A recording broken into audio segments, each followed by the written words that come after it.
오늘 우리들에게 주신 하나님의 말씀은 창세기 39장 1절에서 5절 말씀입니다. 창세기 39장 1절에서 5절 말씀,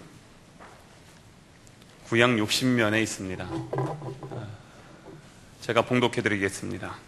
요셉이 이끌려 애굽에 내려가매 바로의 신하 친위대장 애굽 사람 보디발이 그를 그리로 데려간 이스마엘 사람의 손에서 요셉을 사니라.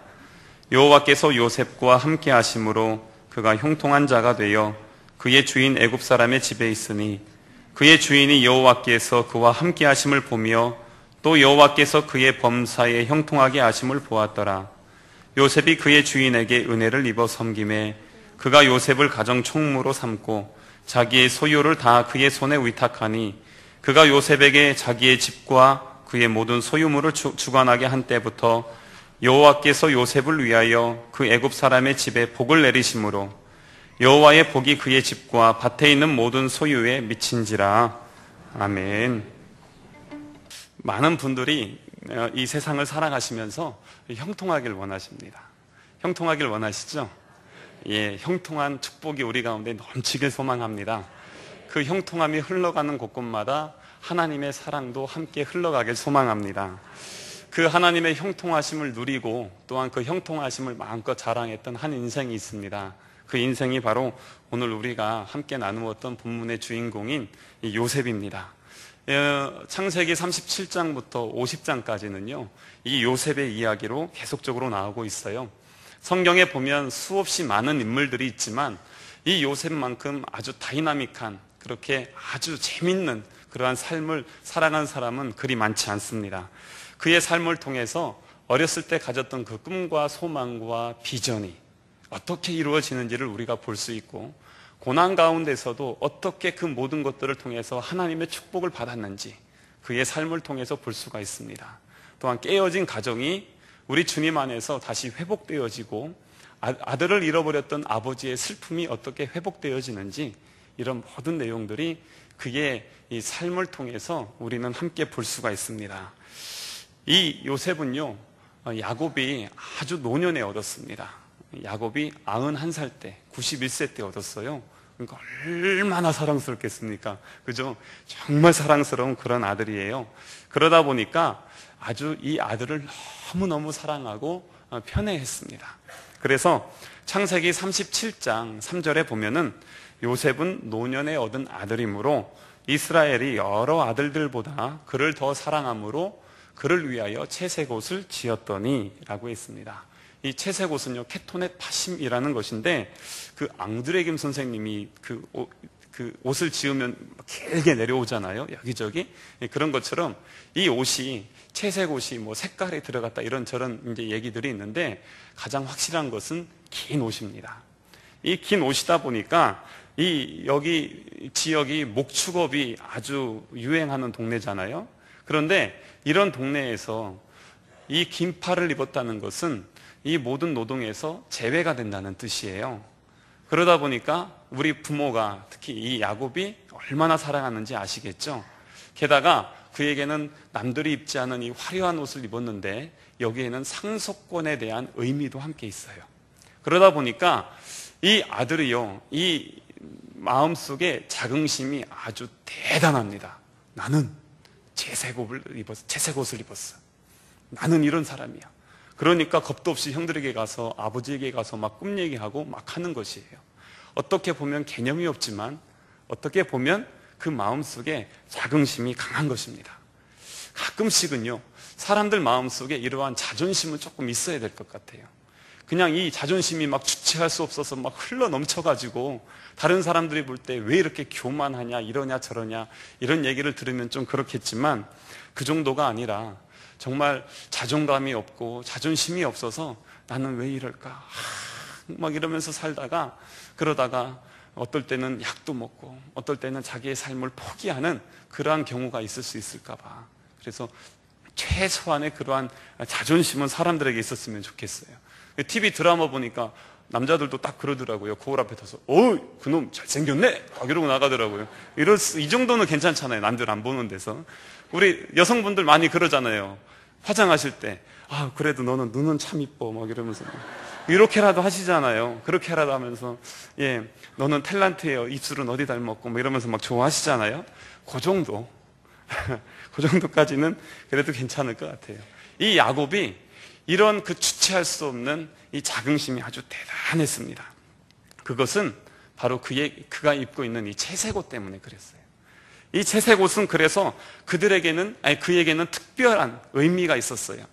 그런데 상대적으로 그의 형제들에게는 이것이 시기와 질투의 옷이 되었습니다. 그래서 자기들과 함께 양을 치고 밖에서 일을 해야 될 이 요셉은 나와서 일을 안 하는 것이에요. 그럼 그 일을 누가 하죠? 형들이 다 해요. 동생이 와서 좀 도와주면 얼마나 좋겠어요. 그리고 자기들에게는요, 삶의 소망이 없습니다. 왜냐하면 자기들은 죽도록 열심히 일하고 최선을 다해서 목축업을 하더라도 아버지가 나에게 줄 재산이 없는 것이에요. 그런 마음속의 불안함, 그것이 바로 이 요셉의 채색 옷인 것이죠. 그러다 보니까 이 요셉에 대한 이 질투는 아주 크게 달한 것이에요. 그런데 이것이 자꾸 개념 없이 와가지고 꿈 얘기하고 막 이런단 말이죠. 그러다 보니까 아주 그 미움털이 단단히 박혀 있을 때에 아버지가 형들에게 심부름을 보냅니다. 그래서 이 요셉이 형들에게 가죠. 형님, 저 요셉이 오는데요. 혼자 오는구나. 이제 이러면서 사건이 시작되기 시작합니다. 우리가 기다리고 있던 최고의 기회다. 이래가지고 이제는 형들에게 죽음의 위협을 당하게 됩니다. 그래서 그는요, 인신매매되죠. 형들이 이집트로 가는 이스마엘 상인들에게 이 요셉을 팔게 되고, 그래서 그는 이제는 그 아주 공경에 처하게 됩니다. 저는 결혼을 하면서요, 성경적인 가정을 꿈꾸고 성경에 있는 가정들을 한번 쭉 봤어요. 그러면서 제가 창세기부터 봤거든요. 근데 그게 실수였어요. 왜냐하면 창세기에 있는 가정이 처음 가정부터 형이 동생을 죽이기 시작해서 근친상간에 팔고 별게 다 있는 것이에요. 완전 콩가루 집안들이라는 얘기들은 다 나옵니다. 성경적인 가정 꿈꾸면 안 되겠다, 이런 생각을 했어요. 하나님이 주인된 가정이 돼야지 성경에 나와 있는 가정은 아니더라고요. 그래서 이제는 성경적인 가정이 아니라 하나님이 주인되는 그런 가정을 좀 꿈꿔야 되겠다, 이런 생각을 했습니다. 이 요셉의 가정도 마찬가지죠. 야곱이 그 요셉을 향한 그 맹목적인 그 사랑 때문에 이 가정 가운데의 아픔과 그런 상처가 이제 들어오게 되었습니다. 그가 얼마 전까지만 해도 채색 옷을 입고 있었어요. 그런데 지금 그는 죄수의 복을 입고 있습니다. 심지어 노예의 옷이죠. 그것을 입고 있어요. 그리고 거기에서 이제는 노예로 팔려나가서 이제는 보디발 장군의 집에 들어가게 되었습니다. 당시에는 이 노예는요, 그냥 농기구 중에 하나였어요. 농기구가 3개가 있습니다. 첫 번째는 뭐냐면 진짜 우리가 삽이나 괭이 이런 것 같은 농기구입니다. 이런 농기구가 하나 있고, 두 번째 농기구는 소나 아니면 말 같은, 그래서 움직이는 그런 생물들입니다. 동물들이죠. 이런 것들이 있습니다. 세 번째는 뭐냐면 말하는 농기구입니다. 이게 노예입니다. 그래서 주인 맘대로 해요. 인권도 없어요. 그냥 시키는 대로 다 해야 되고요. 그러다 죽으면 끝나는 겁니다. 그게 이 노예의 비참한 인생이었어요. 그런데 시간이 지나면서 그저 평범한 노예가 아니라는 거.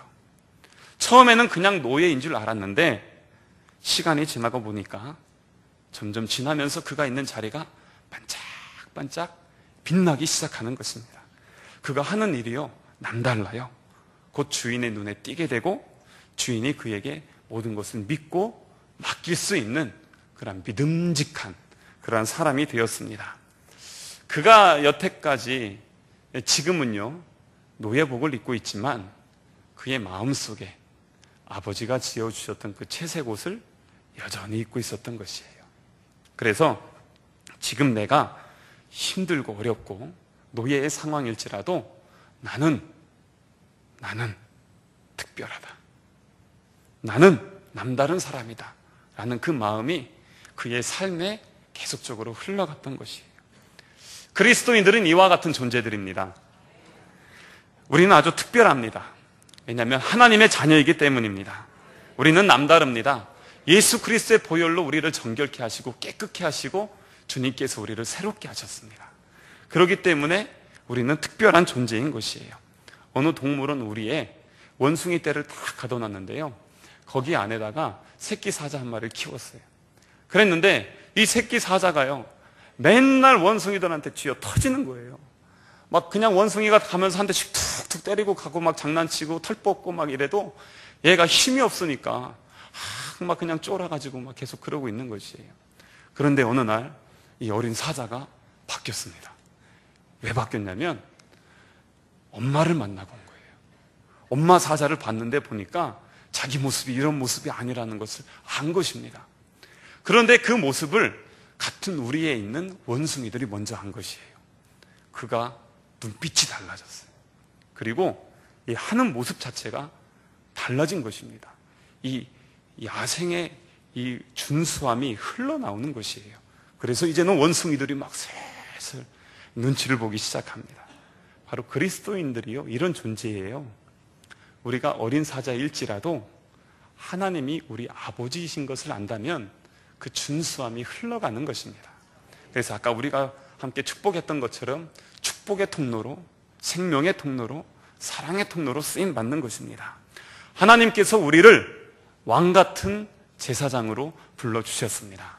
창세기 1장 28절에 보면 우리들에게 있는 모든 것을 다 주시고 생육하고 번성하고 땅에 충만하고 모든 것을 다스리라 라고 그렇게 말씀하시면서 우리가 있는 자리에서 하나님의 나라가 세워지고 하나님의 뜻이 이루어지길 위해서 우리에게 엄청난 축복을 주셨습니다.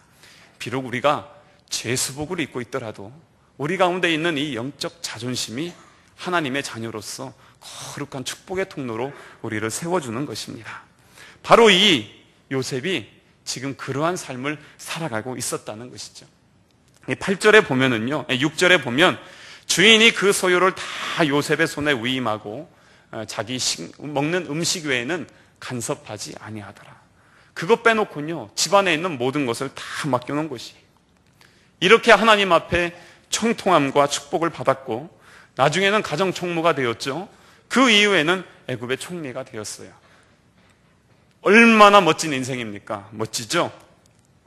이런 우리 자녀들이 좀 이렇게 좀 살아봤으면 하는 그런 소망이 있으시죠? 그런데 이게요, 많은 분들이 요셉의 일생 중에서 30세에 이집트의 총리가 된 것에 주목을 하기 때문에 참 부러워합니다. 많은 분들이 어려서 그가 꾸었던 꿈에 주목하고 나중에 애굽의 총리가 된 것에 주목하지만 그가 17살부터 30세까지 죽을 듯한 고난과 감옥에서 비참한 상황에 빠졌던 그 고난에 대해서는 그는 많은 사람들이 주목하지 않습니다. 형제들에게 왕따를 당하고 인신매매를 당하고 노예로 살아가고 감옥에 있었던 그것, 우리는 그것도 함께 바라야 될 것입니다. 다시 한번 여쭤볼까요? 우리 자녀들이 그렇게 살아도 좋으시겠어요? 많은 경우에는요, 하나님이 우리와 함께 하심과 형통하심에 대해서 우리가 조금 잘못된 관념을 갖고 있습니다. 하나님이 함께 하신다면 처음부터 왕따 당하는 일은 없어야 되고, 하나님이 함께 하신다면 인신매매가 되거나 감옥에 들어가거나 인생의 처참한 상황과 고난에 빠지는 것, 이것은 아닙니다. 그것은 하나님이 원하시는 것이 아닙니다 라고 생각을 하기도 합니다. 하지만 성경에서는, 오늘 이 말씀에서는 하나님의 사람일지라도 고난을 당할 수 있음을 우리들에게 얘기해주고 있습니다. 하나님을 믿는 자들에게는 무조건 축복, 믿지 않는 자들에게는 조건 없는 저주, 그랬으면 좋겠죠. 그런데 하나님께서는 그러지 않는다는 것이에요. 요즘 우리가 계속 새벽에 그 욥의 말씀을 묵상하고 있어요. 욥을 묵상하고 있는데 1장을 보면 우스 땅에 살고 있는 이 욥이라는 사람이 있는데 온전하고 정직해요. 아주 하나님을 경외하면서 악에서 떠난 자입니다. 그런데 이 욥에게 시험이 오는데요, 자녀들 다 죽죠. 자기에 있는 모든 재산이 다 날아가요. 이거 어떻게 해석해야 될까요? 저번 주에 우리 청년들하고 조금 이 말씀을 가지고 나누라고 구역 모임 시간에 했는데 충분히 저는 설명을 했다라고 생각을 했는데 돌아오는 답은 이해가 안 된다는 것이에요. 그런데 많은 분들이 그렇습니다. 왜 하나님을 믿는데 이러냐는 것이죠. 그런데 분명한 사실은 하나님을 믿는 사람만 고난을 당하는 것이 아니라 이 세상에 살아가는 그 어느 누구도 고난에서 예외가 될 수는 없습니다. 누구나 인생 속에서 여러 가지 그러한 고난을 당하게 된다는 것이죠. 그리고 그 고난을 통해서 어떤 사람들은 좌절하고 절망하고 자기의 삶을 다 내려놓는 그러한 사람들이 있기도 하고요. 또 어떤 사람들 같은 경우는 그 고난을 통해서 성장을 하기도 하고 성숙을 하기도 합니다. 고난이 닥쳐올 때 우리는 어떻게 해야 될까요? 이러한 요셉과 같은 고난이나 우리의 삶에서 이해할 수 없는 고난들, 그리고 여러 가지 고난들의 내용들이 있을 것입니다. 먼저는 그 고난이 왜 왔는지 우리가 한번 잘 살펴봐야 될 거예요. 왜냐하면 많은 사람들이 당하는 고난 중에 하나님이 주시는 고난이 아니라 자기가 실수해서 당하는 고난들이 있고요, 자기가 잘못해서 당하는 고난이 있고, 아니면 자기의 습관적인 잘못으로 인해서 당하는 고난이 있고, 아니면은 게을러서 당하는 고난들이 있습니다.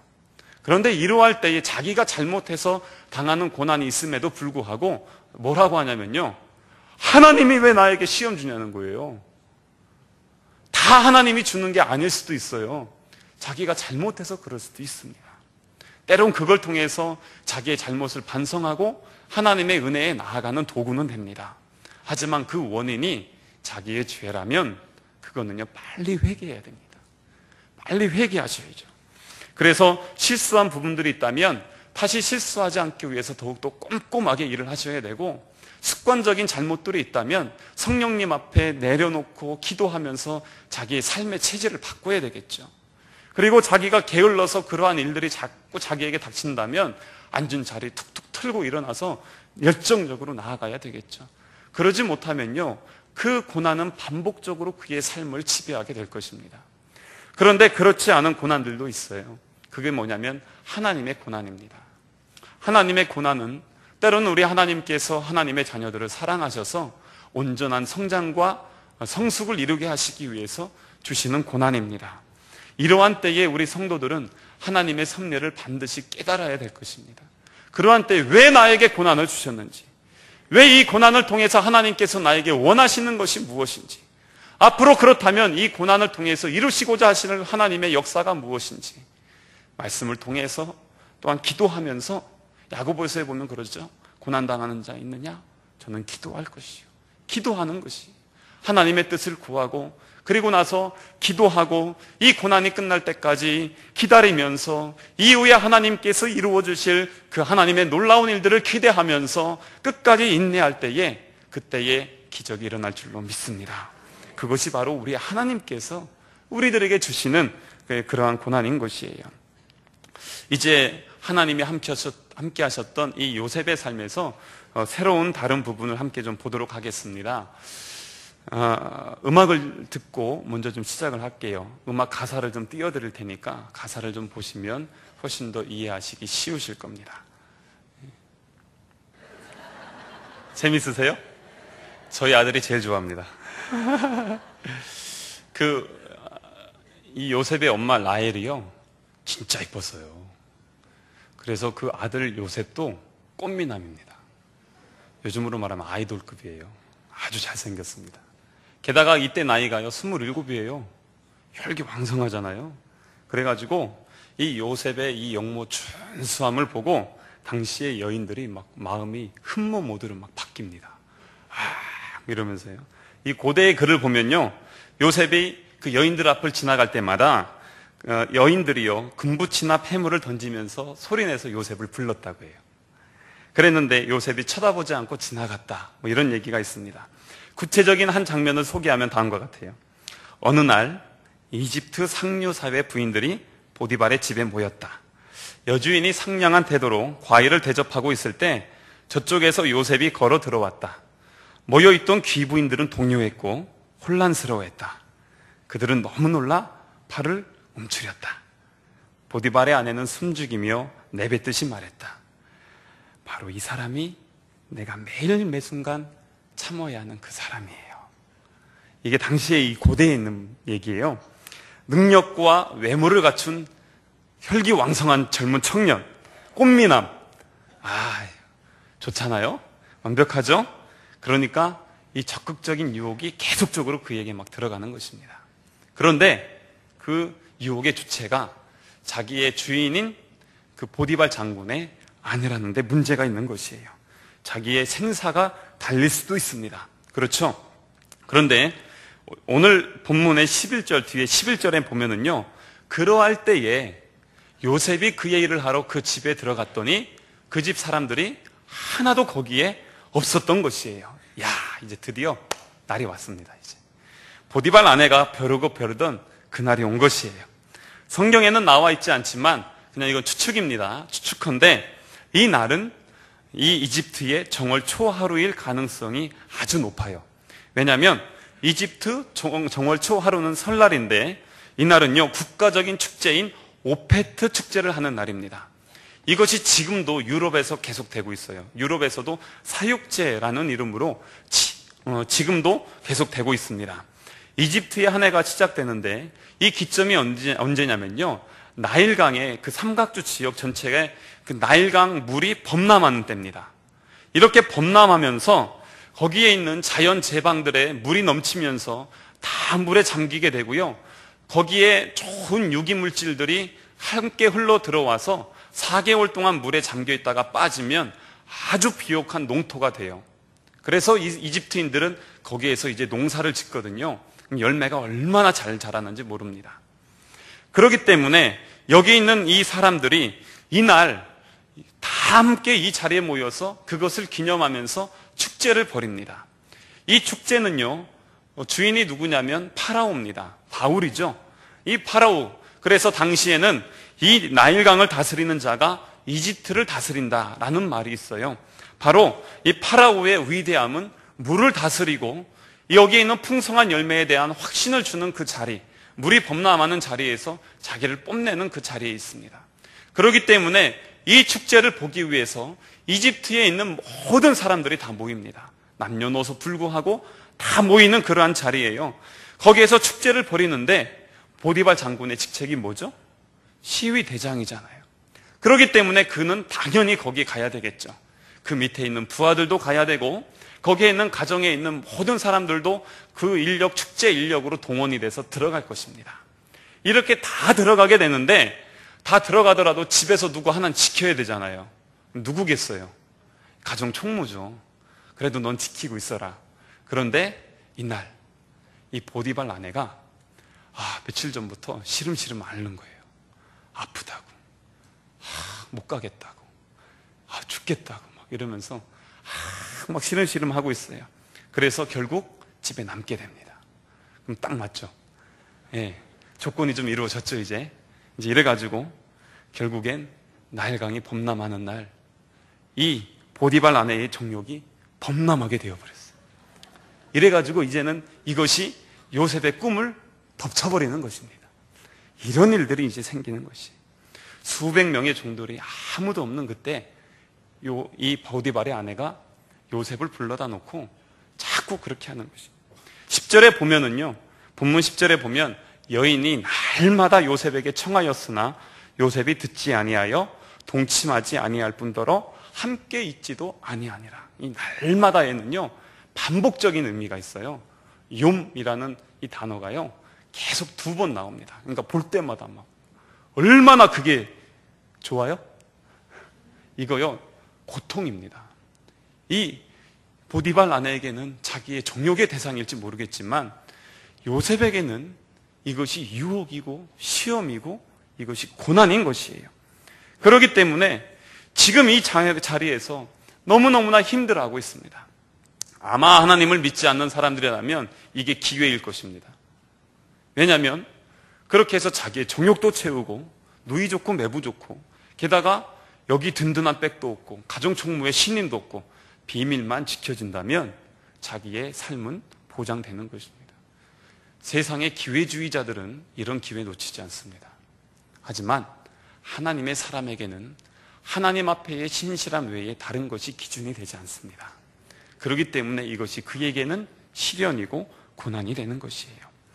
그래서 이 요셉의 단호한 거절 때문에 심한 모멸감을 당한 이 여인이 요셉에게 성희롱과 겁탈의 누명을 씌워서 고발하게 되고 그가 감옥에 들어가게 되는 것입니다. 사람의 형통을 구했다면 그가 감옥에 들어가지 않았을 것이에요. 하지만 그가 하나님의 형통을 구하였기 때문에 그는 지금 감옥에 있는 것입니다. 잠시의 사람의 형통을 위해서 영원한 그 형통을 버릴 수는 없는 것이죠. 그래서 고난 중에 하나님의 형통함을 누리는 이 요셉의 고백을 한번 들어보세요. 9절에 있는 맨 마지막 있는 말씀 보면은 내가 어찌 이 큰 악을 행하여 하나님 앞에 죄를 지으리이까. 10절에도 보면 그래서 동침하지 아니할 뿐더러 함께 있지도 아니하니라. 여인이 옷을 꼭 잡고 있을 때에도 자기의 옷을 그 손에서 버리고 도망했다라고 12절에 나오고 있습니다. 이렇게 하면서 하나님 앞에 온전히 서길 원하는 그의 영원한 그 충성하는 모습이 그의 삶을 통해서 드러나고 있습니다. 이 사람의 형통을 다른 말로 하면 정욕이라고 할 수 있습니다. 왜냐하면 사람이 형통하고 싶은 거는요, 이 세상에 있는 것들이기 때문에 그래요. 그래서 요한일서 2장 15절 16절에 있는 말씀을 보면은요, 이 세상이나 세상에 있는 것들을 사랑하지 말라. 누구든지 세상을 사랑하면 아버지의 사랑이 그 안에 있지 아니하니 이는 세상에 있는 모든 것이 육신의 정욕과 안목의 정욕과 이생의 자랑이요 자랑이다. 다 아버지께로부터 온 것이 아니요 세상으로부터 온 것이다 라고 그렇게 얘기를 하고 있습니다. 이 말씀에서 육신의 정욕, 안목의 정욕, 이 이생의 자랑은요 세상의 형통입니다. 사실 육신의 정욕, 내가 더 많이 먹고 더 많이 벌고 더 쓰겠다는데 다 그걸 소망하시잖아요. 그런데 이 육신의 정욕이라고 하나님은 말씀하십니다. 안목의 정욕입니다. 내가 보고 내가 즐기고 내가 원하는 대로 하겠다는데 그게 무슨 문제가 됩니까? 세상에선 그게 형통입니다. 하지만 하나님이 볼 때는 그것이 정욕이라는 것입니다. 이생의 자랑이요, 내가 남들보다 더 크고 더 높아지고 더 많은 것을 보고 그래서 그런 것들을 다스리고 정복하는 것, 남들보다 더 많이 올라가려고 하시잖아요. 그것이 무슨 문제가 되겠습니까? 그건 문제가 되는 것이 아닙니다. 하지만 이것이 근본이, 그리고 이것을 하기 위한 목적이 어디에 있냐는 것이에요. 그것이 사람의 형통을 위함이냐 아니면 하나님의 형통을 위함이냐는 것입니다. 요셉은 이 자리에서 사람의 형통을 구하는 것이 아니라 하나님의 형통을 구하였습니다. 그렇기 때문에 그 자리에서 그는 그 유혹과 그 시험과 그 고난을 이길 수가 있었죠. 이 육신의 정욕과 안목의 정욕과 이생의 자랑은 우리의 삶에서도 지속적으로 계속되어지고 있어요. 하나님께서 모든 것을 창조하신 이후에 우리들에게 다 주시고 아담에게 중앙에 있는 선악을 알게 하는 나무의 열매를 먹지 말아라 그랬습니다. 먹었어요? 안 먹었어요? 먹었죠. 먹고 나서 어떻게 됐죠? 이제는 범죄함으로 인해서 우리가 죄인이 되었죠. 그때 그 먹는 그 장면을 한번 자세히 생각해 보세요. 그것을 보고, 그 뱀이 유혹했을 때 그것을 보고 이 하와가 먹음직도 하고 그렇습니다. 이게 뭐냐면 육신의 정욕입니다. 그 다음에 보암직도 하고, 이게 안목의 정욕입니다. 근데 이걸 먹으면 어떻게 된다고요? 지혜롭게 되고 하나님처럼 될 것이다 라는 그 유혹이 있었죠. 이생의 자랑인 것이에요. 그런데 이 유혹은요 지금도 우리 가운데 그대로 있습니다. 우리의 삶에서도 똑같습니다. 예수님이 공생애를 시작하시면서 이 유혹은 예수님에게도 있었습니다. 40일 동안 금식하신 예수님, 공생애를 시작하실 때에 이제는 굶주리신 예수님 앞에 사단이 나타나서 이 돌들이 떡덩어리가 되게 하라는 것이에요. 뭐죠? 육신의 정욕입니다. 그리고 이제는 성전에서 뛰어내려서 경배를 받으라는 것이에요. 뭐예요? 안목의 정욕입니다. 그 다음에 천하만국을 다 보여주면서 나에게 경배해라, 다 주겠다. 이생의 자랑입니다. 예수님에게도 똑같은 시험이 왔지만 예수님은 승리하셨습니다. 그래서 전 예수님이 좋아요. 이겼잖아요. 이기신 예수님 믿고 살아가는 우리들에게도 승리함이 있을 줄로 믿습니다. 요셉이 그렇게 이겨나가는 것이에요. 세상에 있는 사람들은 이런 정욕을 추구하고 사람의 형통이 진짜 형통인 줄로 믿고 살아가지만 하나님을 믿는 우리들에게는 하나님이 주시는 형통이 진짜 형통임을 믿는 것입니다. 요셉이 이제는 옥살이를 시작하죠. 그러면서 그 자리에서 어떻게 보면 참 되돌아보면 비참할 수 있어요. 사실 그렇잖아요. 그런데 하나님의 말씀을 보면 그 자리에서도 여전히 여호와께서 요셉과 함께 하셨다고 합니다. 사실 이해가 안 돼요. 뭐냐면 도저히 함께 하실 수 없는 상황인 것이에요. 인신말매 당했죠. 노예 생활했죠. 지금은 감옥 속에 있습니다. 이게 형통일까요? 하나님이 함께 하시는 지금 상황이, 그 인생이 계속 이런 인생으로 살아가야 될까요? 그런데 오늘 말씀에 보면 그 상황에서도 하나님이 함께 하셨다라고 말씀하는 것입니다. 하나님이 가나안 땅에 거하는 야곱과만 함께 하는 것이 아니라 지금 이 애굽에서 비참한 삶을 살아가고 있는 요셉과도 함께 하신다는 것입니다. 요셉이 색동옷을 입고 있을 때만 함께 하신 것이 아니라 그가 노예복을 입고 죄수복을 입고 있을 때도 하나님이 함께 하신다는 것입니다. 그가 즐겁고 기쁠 때만 함께 하는 것이 아니라 견디기 힘든 비참한 시간 속에서도 하나님이 함께 하신다는 것이에요. 그 상황에서 요셉이 깨닫지 못할지라도 하나님은 요셉을 통해서 이스라엘 백성을 구원하시고자 하시는 하나님의 그 계획을 계속적으로 이루어 가시는 것입니다. 내가 지금 세상의 관점에서 볼 땐 내가 있는 자리가 지금 고난의 자리일지라도 그 자리에서 하나님이 함께 하신다면 그게 바로 형통함인 줄 우리는 믿습니다. 형통이라는 것은 내 가운데 고난이 없는 것이 아니고 그 어려움이 다 면제되는 것이 아니라 그 상황 속에서도 하나님이 함께 하시고 고난 후에 영광이 임하시는 것입니다.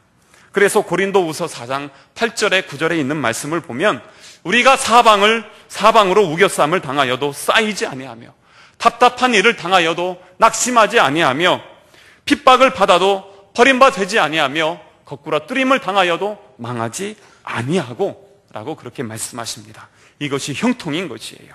쌓이지 아니하며 낙심하지 아니하며 버림받지 아니하며 망하지 아니하는 그것이 바로 하나님께서 나와 함께 하셨기 때문에 그 자리에서 내가 형통함을 누리는 것입니다.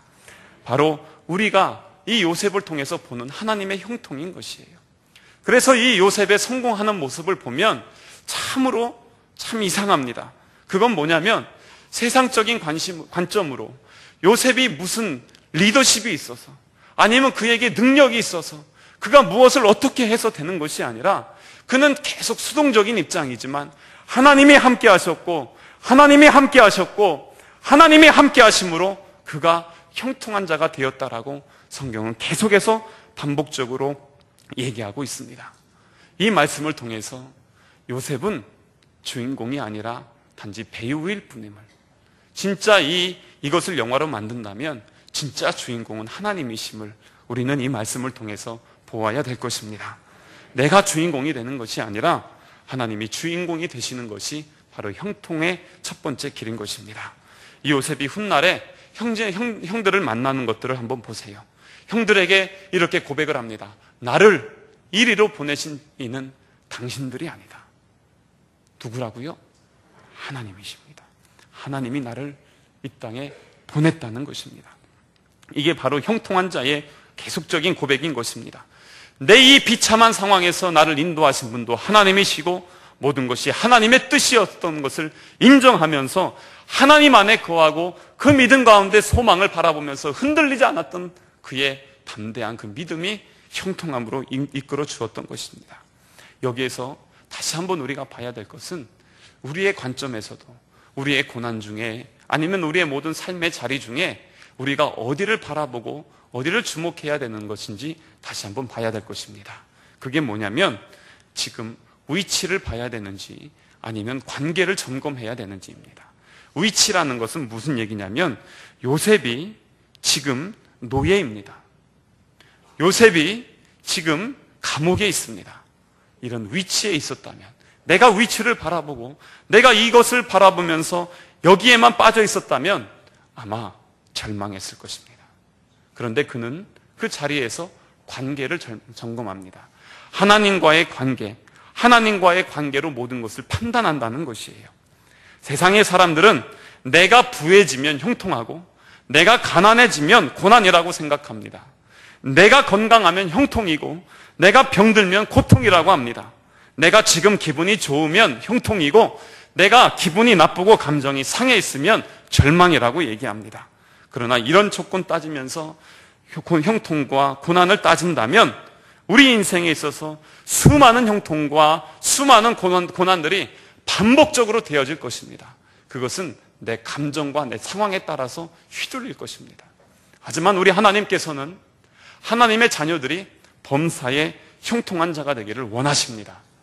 항상 기뻐하기를 원하시고 쉬지 말고 기도하기를 원하시며 범사에 감사하는 형통한 자가 되기를 우리 하나님께서는 원하시고 기대하시고 말씀하시고 이끌어 주시는 것입니다. 이게 무엇이겠습니까? 이것은 내 있는 위치가 아니라 하나님과의 관계라는 것이에요. 하나님과의 관계가 형통할 때에 내가 바로 형통한 자가 되는 것입니다. 시편 23편에 있는 말씀을 보면 여호와가 나의 목자이십니다. 그래서 내가 지금 부족함이 없으리로다. 지금 관계가 어떻게 되죠? 주님은 나의 목자고 나는 그분의 양입니다. 그렇게 되었을 때에 4절에 보면은요, 무엇이라고 나오냐면 내가 사망의 음침한 골짜기로 다닐지라도 해를 두려워하지 않을 것은 주께서 나와 함께 하심이라. 지금 내가 있는 위치는 어디죠? 사망의 음침한 골짜기입니다. 내가 지금 죽을 듯이 힘들고 고통 중에 있어요. 이것을 바라본다면 나는 비통입니다. 하지만 이 자리에서도 내가 두려워하지 않는 것은 주께서 나와 함께하는 하나님과의 관계가 온전히 주님은 나의 목자고 나는 양인 그 관계로 되어 있기 때문에 내가 안전한 것입니다. 담대한 것이, 그것이 바로 형통인 것입니다. 요셉은 하나님과의 관계에 초점을 맞추어서 범사에 형통한 자가 되었습니다. 오히려 어떤 순간에서도 요셉이 하나님의 뜻을 거역하지 않고 어떤 처지에서도 하나님의 백성으로 당당하게 살아갈 수 있었던 것, 이것은 바로 하나님의 형통하심이 그에게 있었고 그의 위치도 하나님의 형통하심 가운데 있었기 때문입니다. 지금 우리의 내 위치를 한번 점검해 보십시오. 지금 내가 위치를 바라보면서 형통과 비통을 따지고 있는지, 아니면 관계를 바라보면서 내가 하나님 안에 거하고 하나님이 나의 목자 되시고 하나님이 내 삶의 주인 되시고 하나님이 나의 모든 것들을 이끌어 주시기에 내가 그 가운데서 형통함을 누리고 있는지 우리가 한번 되돌아보길 바랍니다. 하나님이 형통하시면 사람은 형통합니다. 때로는 비통할 수 있지만 결국에 우리 하나님께서는 형통함으로 이끌어 주십니다. 그리고 결국 영원한 형통으로 우리를 거하게 하실 것입니다. 하나님을 비통하게 하지 마십시오. 하나님이 비통하면 사람이 볼 때는 형통한 것 같지만, 사람이 볼 때는 때로는 비통할 수도 있겠지만 그들의 결국은 비통인 것입니다. 우리는 하나님의 자녀입니다. 하나님께서 우리를 주의 자녀로 불러주시고 왕같은 제사장으로, 하나님의 축복된 자녀로 우리를 사랑하여 주셨습니다. 그 사랑의 관계 안에서, 그 사랑의 품 안에 거하여서 우리 주님이 주시는 영원히 목마르지 않는 생명의 물을 마시면서 하나님 안에서 기뻐하며 감사하며, 지금이 내가 이 고난의 상황일지라도 고난이 나를 잡고 휘두르는 것이 아니라 하나님의 형통하심 가운데에 오늘도 나는 기뻐하고 오늘도 주님 앞에 나아가서 예수 그리스도의 이름으로 승리할 수 있는 우리 사랑하는 대연 선교교회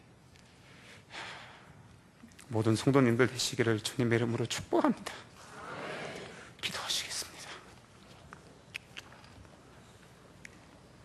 이 시간에 함께 기도하실 때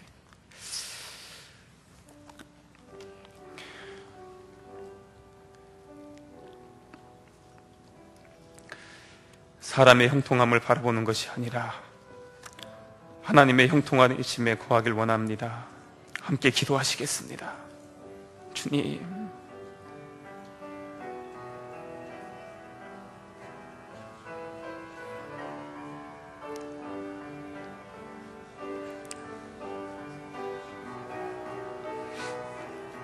하나님의 은혜 가운데 거하게 하옵소서.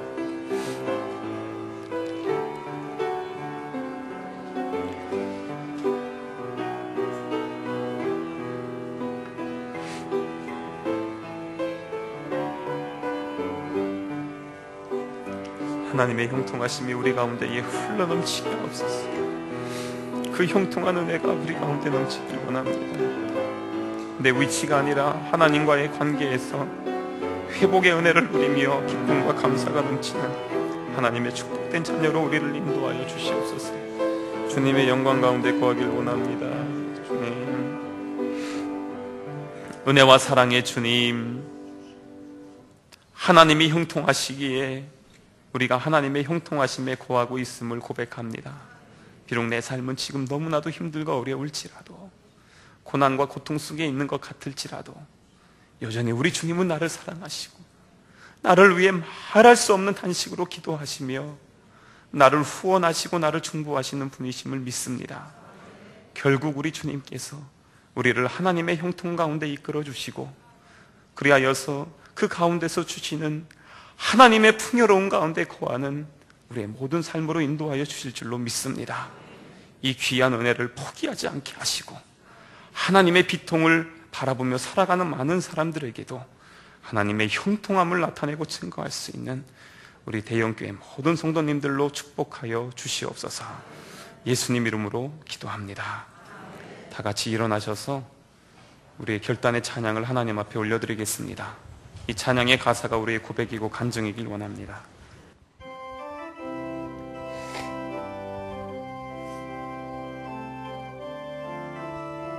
약한 나로 강하게, 약한 나로 강하게, 가난한 날 부하게, 눈먼 날 볼 수 있게 주 내게 행하.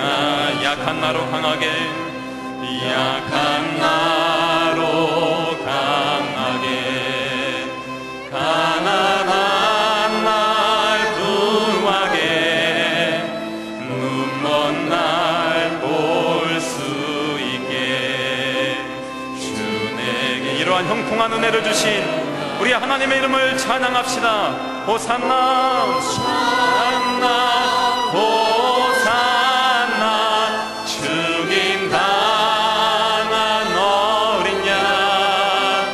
호산나 호산나, 예수 다시 사. 호산나 호산나 호산나, 죽임 당한 어린 양. 호산나 호산나, 예수 다시 사셨네. 내가 건너야 할 강, 내가 건너야 할 강, 거기서 내 죄 씻겼네. 이제 주의 사랑이 나를 향해 흐르네. 아멘 아멘. 깊은 강에서 주가, 깊은 강에서 나를 일으키셨도다. 나를 일으키셨도다. 구원의 노래 예수 자유 주셨네. 예수 자유 주셨네. 호산나 호산나 호산나, 죽임 당한 어린 양. 호산나 호산나, 예수. 우리 가운데 주님의 생명이 살아납니다. 호산나 호산나 호산나, 죽임 당한 어린 양. 호산나 호산나, 예수 다시 사셨네. 아멘. 기도하겠습니다. 이제는 우리를 중생케 하신 예수 그리스도의 은혜와 성결의 능력을 부어주신 하나님의 사랑과 치유하시고 회복해 하시는 성령님의 은혜가 하나님의 형통하심에 거하길 소망하는 대연의 모든 성도와 자녀와 가정과 생업과 장래 계획과 비전과 기도 제목 위에 주님 재림하시는 그날까지 영원토록 함께 하시기를 간절히 축원하옵나이다. 아멘.